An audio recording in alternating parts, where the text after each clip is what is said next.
एब, क्या हम वापस जा सकते हैं मैं प्लीज? वापस नहीं मुड़ रहा, मैं पहले ही 2 बार मुड़ चुका तो हूँ। एक बार और मुड़ जाओ ना। अगर ऐसे ही मुड़ते रहे तो हम कभी नहीं पहुंचेंगे।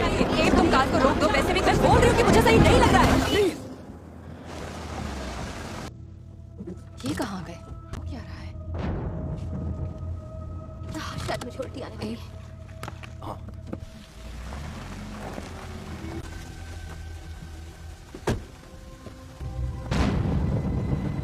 हे गाइस, ये देख रहे हो? ये हमारे चारों तरफ है। इस तरह के अजीब मौसम का एक नाम है। सच में? हाँ। क्या बुलाते? मुझे अभी याद नहीं आ रहा है।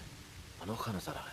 अच्छा बुरा जो भी हो, हमें बस वापस कार में बैठना चाहिए और घर चलना चाहिए। बिल्कुल नहीं, मैं इस भयानक तूफान में गाड़ी नहीं चलाने वाला। हमें अभी रुकना होगा। ठीक है, तो हम कोई और रास्ता ढूंढते हैं। शिट। किसी को सिग्नल मिल रहा है? हाँ मुझे,